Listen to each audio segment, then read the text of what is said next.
So here are some things that I'm gonna try to say this from as much of a historical perspective as possible, and less of like try to sell you, right? Sure. The historical, Also, I'm not worried about the selling either. Yeah. The historical consensus of Jesus, and this is not just Christian theologians. This is like I'm pretty sure everything I'm going to tell you is what Bart Ehrman, who is the leading textual critic, who's an agnostic. Amazing debates. If you ever want to go down the rabbit hole of textual variants of the New Testament, him and James White go over a 3-hour debate of all the little things that are different. And Yeah, you and have where to they send me land. that. Dude, I'd love it's to good. watch that. And they're both great debaters. Bart Ehrman also debated. It's a Catholic apologist, dude, and it's really good. So here's the kind of like some basic facts. Like Jesus existed. People believe Jesus existed. Jesus had some sort of ministry. There was he caused some sort of ruckus amongst the Romans and the religious people at the time. That he was crucified under Pontius Pilate. That is more or less proven from archaeology and just historical record outside of the New Testament. That upon his death, the body goes missing because and that's where all the conspiracy starts. They stole the body. They did this. They did that. Right. And then there's the early apostles or the women, all the people were convinced that they saw a bodily risen Jesus. Yeah. Right. That like this is what Bart Ehrman was. This is what agnostics say. Like Peter was convinced there was a bodily risen Jesus. Now they would argue it off as like mass hallucination, which has never happened in the history of the world. Like everyone seeing the same hallucination, right? Like that's so. And then Paul sees a bodily risen Jesus. Then Jesus's brother James, or cousin James, if you're Catholic, saw a bodily Jesus to the point where it doesn't seem like he was a follower before, and then he goes on to be the bishop of Jerusalem. And so all of these people who just saw their best friend and their Messiah and their rabbi die had no concept of a bodily resurrection. They were expecting a apocalyptic Messiah to rise up and restore them and take them back from Rome. Yeah. All of a sudden start seeing this bodily risen Jesus. Then the New Testament, the earliest created New Testaments, 1 Corinthians 15, where it says that he was around for 40 days. In Acts, it says he was for 40 days. In 1 Corinthians, it says he revealed himself to over 500 people, most of whom are still alive, right? So it's like this creed that goes back to within a couple weeks of Jesus' resurrection. And then this movement that starts in this small, inconsequential town in this small part of the world ends up completely revolutionizing the world, illegal for the first 300 years. And then when Rome becomes converted, then all of a sudden it just keeps spreading and spreading and spreading, right? So those are kind of like some of the basic facts. Now notice I didn't say like, and right. But they were convinced. Like these are things that the secular historians would say, and they were convinced. And many of the apostles, though not all, died horrible deaths. Yep. And they would have known that Jesus was not bodily risen. Like they died saying Jesus is Lord, which is a complete, spit in the face to Caesar. Yeah. And they would have known that they were dying for a lie. People would die for a lie. People are deceived all the time, self-deceived. But to know that you're dying for a lie and to know that this is all nonsense, we really hid the body, it didn't really happen, right? I think is kind of like the last. Well, it's interesting that there was denial before. What do you mean? Well, there was the apostles denied. Yeah. Peter before, denied. So like you would think Thomas. that if you've done that already, there's an example of you denying already when you claim to have believed it. I mean, this has got to be an even stronger belief. Yeah. True. So those are like some of the, I guess, historical facts. And again, hopefully the skeptics that watch will acknowledge that I really tried to lay that out for you in an objective way. And so when I look at all that, and by the way, this was the door for me to come through the faith. So I was kind of in a similar place as you, where I was like going to church with a girl. The only way I could see her on Sundays over the summer was to go to church with her and her family. So I'm going to church. I'm having these kind of like encounters. I'm feeling something. I'm being guided. And then me and her break up. I start dating a Jehovah's Witness girl. And I start looking at Islam. I start looking at Mormonism. And I ended up actually reading this book right here, The New Evidence That Demands a Verdict by Josh McDowell. Okay. As a sophomore in high school. Okay. And that's kind of what sealed the deal for me, because it was a comparative study of all world religions and the evidence of the resurrection. And so after looking all that, I go, gosh, it's probably reasonable to conclude that Jesus really is who he says he was, that he really did what he said he did, and that he bodily rose, he defied the laws of nature. And if all of that is true, that has radical implications for how I am to now live my life. For sure.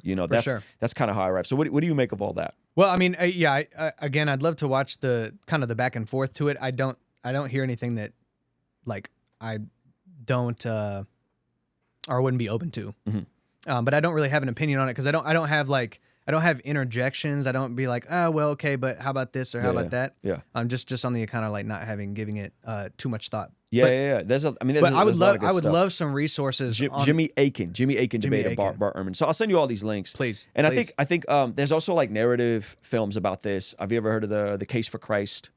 Yes. Okay, so Lee Strobel, investigative journalist, wife gets saved. He wants to disprove Christianity. Starts this whole pursuit that I just kind of laid out for you, similar to Josh McDowell's. In the process, radically saved, radically converted because he went and tried to disprove it. He ends up getting converted. Can I ask you a question? This is not resurrection related, so pardon me if we're going a different direction. But how do you explain the phenomenology of mystical experience in other religions, or in other religions, or say even meditation or psychedelics, or how do you explain those from your perspective? That's a great question, and it's not going to be a popular answer. So I think the spiritual world is real. I think the spiritual world is in my opinion, the explanation for UFOs, things like UFOs. Yeah, another dimension. Bernardo Kastrup would agree with that. Yeah. Have you Passport to Magonia? Oh, never heard of it. That's a book that I'm starting to read. Yeah, and it's all around that idea. Yeah, and then there was an experiment even done. We did a video on this a couple weeks ago. They hired like an Eastern mysticist, I think, and basically like discovered that there was another realm, and they started using this to spy on Russians in the middle of the war to discover what was happening. That sounds crazy. Creepy stuff. That sounds crazy. And then they discovered that like these people that were dabbling in this, that like a lot of them were succumbing to what I would just describe as demonic influence, right? Sure. So I think, so from a macro level, St. Augustine said that all truth is God's truth, meaning that like if we find values that overlap with the Bible, you can see them in all cultures, right? People that have not been Christianized, you could still see those values, right? I would say they're less prevalent, right? Like if you look at like China that had the one-child policy up until 2015, very low view, very anti-Christian view of life, right? But that doesn't mean there's not aspects of Chinese culture that just through common grace and just through all truth being God's truth can be real, or fill in the blank, right?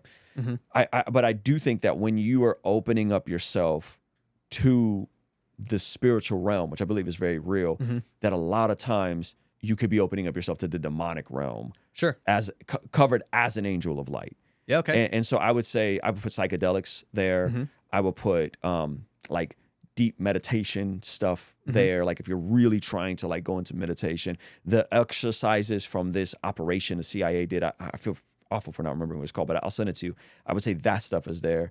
And it's also interesting that when you look at folks who've had encounters with UFOs are all folks that have dabbled in New Age spirituality and mysticism. Yeah. And there's a strong correlation with them and then what goes on to happen with them afterwards. Yeah. So I think it's very real, but I think it's very dangerous. Yeah. I think it's very real and very dangerous. And you see it in the Old Testament.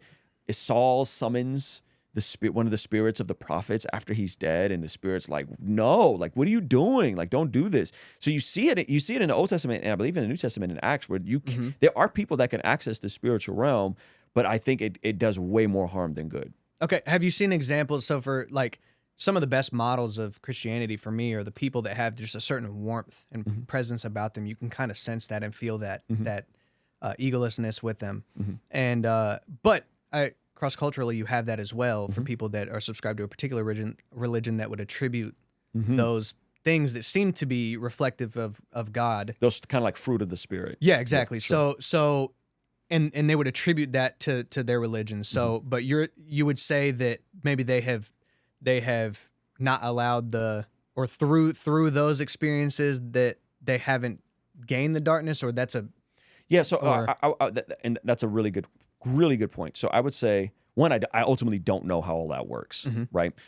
Two, I would say I think that people can exhibit aspects of godliness through natural law. So St. Thomas Aquinas talks about natural law. There's natural law, there's eternal law. So I think people can exhibit aspects of it. Romans chapter 2 says that the Gentiles had no law, but their conscience was a law unto themselves. So that there is some sort of precedent for folks who have not heard of Jesus, who have not experienced Christianity, to get it right on certain aspects. Now, how that stands in eternity, I don't know how that works out. Right. So I'm not drawing hard lines in that regard, but I would say there seems to be people who are exhibiting similar virtues, values, expressions without having the accurate source. Right. And Yeah. I don't know what that is. I'm not saying all of that is demonic, because I do believe, and we're seeing this. We just did a video on it yesterday. The number of times people with near-death experiences who've never heard of Jesus, Jesus appears to them.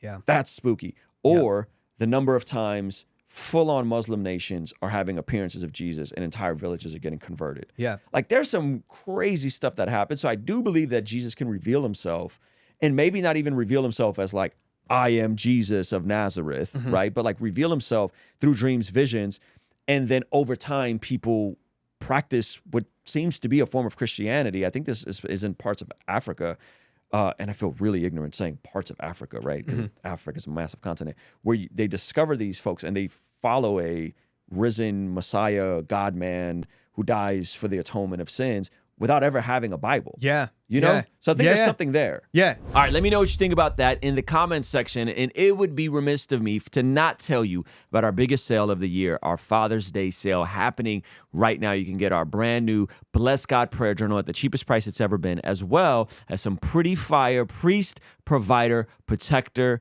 launch that's perfect for the husband, the father, or the mentor in your life. So go to blessgod.shop and pick up something right now. All right, I'll see you over there. Peace.